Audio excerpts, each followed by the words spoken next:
Hello everyone, कैसे हो आप सब लोग। तो यहाँ पे हम ट्रेड करना शुरू करेंगे। अभी अगर हम चार्ट में देखें तो हमें बाइंग टू सेलिंग दोनों साइड के मोमेंटम नज़र आ रहे हैं, लेकिन अपना यहाँ पे ओवरऑल बाय करने का प्लान है। तो ऐसे में हम यहाँ पे एंट्री बनाना शुरू कर देते हैं। सबसे पहले बैंक निफ्टी में अपना पोजीशन ऐड करेंगे। 58,800 का कॉल बाय कर लेते हैं। 1050 क्वांटिटी ऐड करेंगे। सेकंड पोजीशन बनाएंगे सेम क्वांटिटी के साथ। आज अपना सेंसेक्स में एक्सपायरी भी रहेगा, तो यहां पे ऐड कर लेते हैं।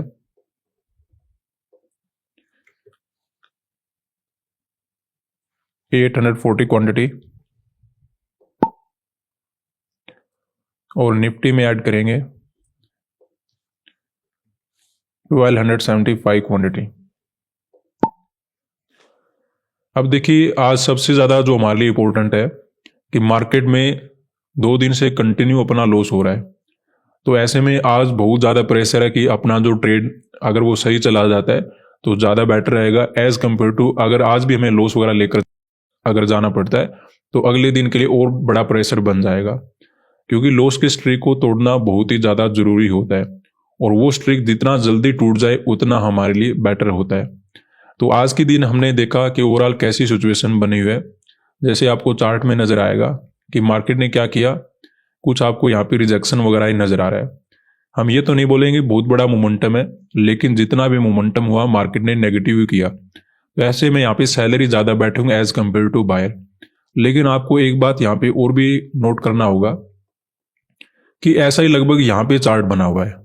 ठीक है, सेलिंग यहाँ पर भी आपको नज़र आ रहा है। यहाँ पर भी हमने बाय किया था, लेकिन मार्केट ज़्यादा ऊपर ना जाकर नीचे चला गया। क्योंकि प्रॉब्लम क्या होता है, देखिए यहाँ पे मार्केट टारगेट तो बनाता है सेलर को, लेकिन कभी कभी सेलर आते नहीं ज़्यादा क्वांटिटी में, तो फिर मार्केट क्या कर लेता है, 1-2 दिन का टाइम ले लेता है। यानी कि जरूरी नहीं कि नेक्स्ट डे मार्केट उनको टारगेट बनाए। कभी कभी एसएल को टारगेट करने के लिए मार्केट क्या कर लेता है, टाइम ले लेता है कि मार्केट ने 1 दिन स्पेंड किया, फिर सेकंड डे स्पेंड किया, इवन कभी कभी 2-3 दिन भी लग जाते हैं, फिर आपको कभी मोमेंटम मार्केट के अंदर मिलता है। तो इसी वजह से मुझे लगता है कल मार्केट ने सेलर को टारगेट नहीं बनाया। लेकिन आज ओवरऑल जिस प्रकार की सिचुएशन है, ऑलरेडी यहाँ पे सेलर बैठे हुए हैं, कुछ कल सेलर मार्केट के अंदर ऐड हो गए होंगे।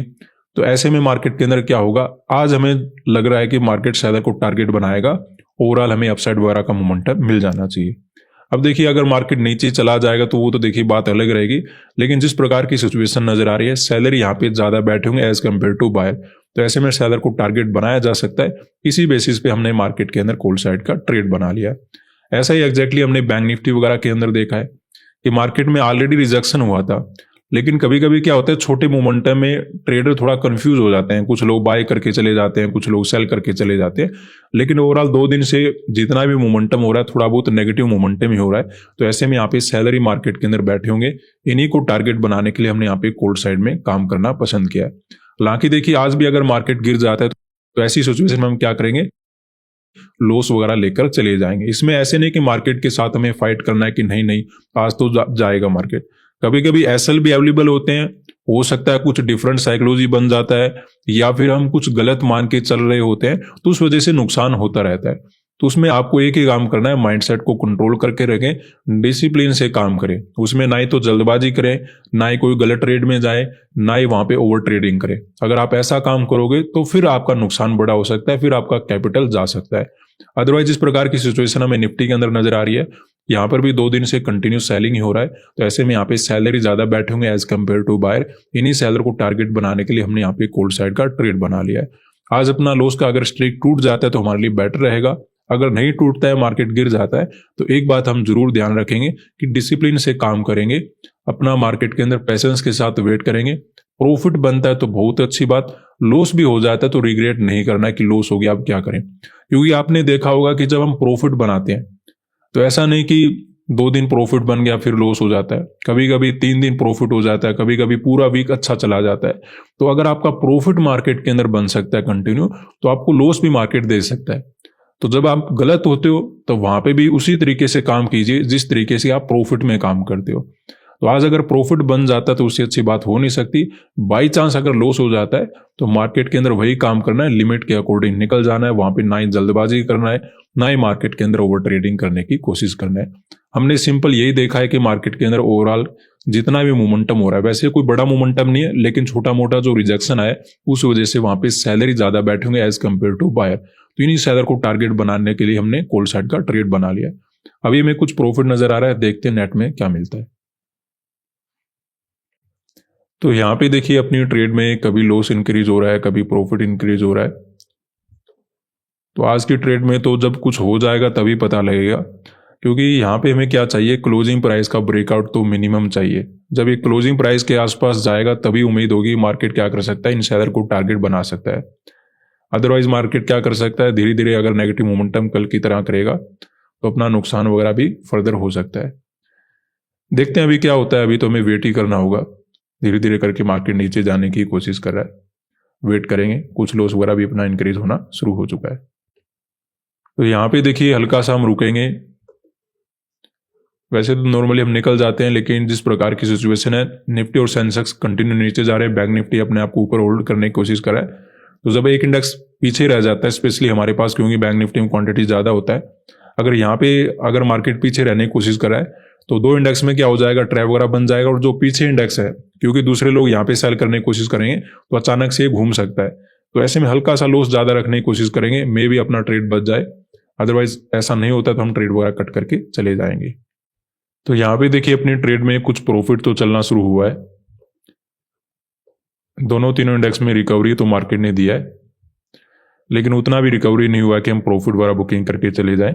लेकिन ये अच्छी बात है कि मार्केट ने रिकवरी देना शुरू कर दिया है। अब जैसे जैसे क्लोजिंग प्राइस के ऊपर जाएगा, हो सकता है अच्छा खासा मोमेंटम ओवरऑल हमें मिल जाए। तो अभी वेट करेंगे, प्रॉफिट वगैरह को चलने देते हैं। तो यहाँ पे देखिए अपना ओवरऑल टारगेट ओवर अचीव हो चुका है। अब देखिए बैठे रहने को यहाँ पे और भी बैठे रह सकते हैं, लेकिन और ज़्यादा हम लालच नहीं करेंगे, ट्रेड वगैरह को कट कर लेते हैं।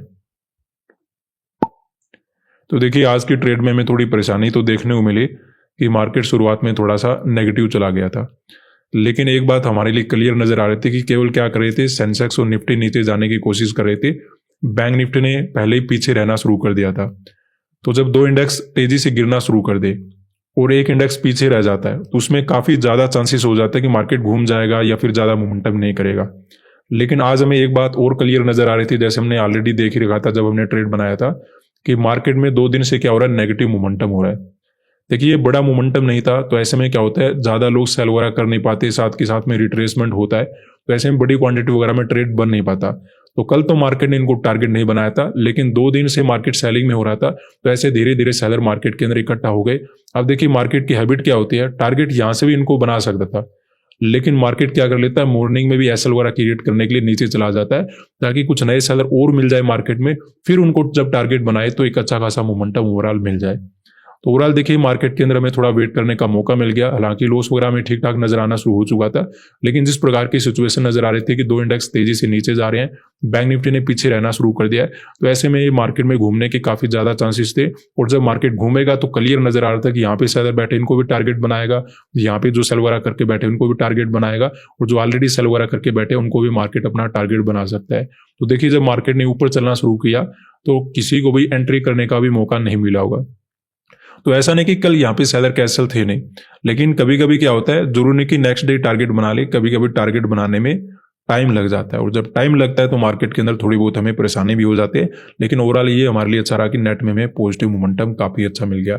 ऐसा ही हमने सेंसेक्स और निफ्टी के अंदर देखा था कि 2 दिन से मार्केट के अंदर नेगेटिव मोमेंटम ही हो रहा है, तो ऐसे में यहाँ पे सैलरी ज्यादा बैठे होंगे एज कम्पेयर टू बायर।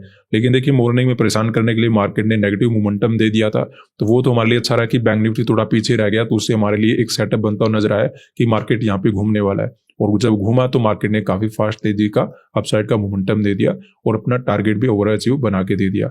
अब देखिए टारगेट कितना बड़ा बन सकता था, पहले लॉस कवर हुआ, उसके बाद हमें प्रॉफिट वगैरह देखने मिला, तो थोड़ा बहुत परेशानी तो हुआ, लेकिन नेट में मार्केट ने अपसाइड का मोमेंटम दे दिया, लॉस का अपना स्ट्रीक तोड़ दिया मार्केट ने, और अच्छा खासा प्रॉफिट मार्केट के अंदर हम बना पाए।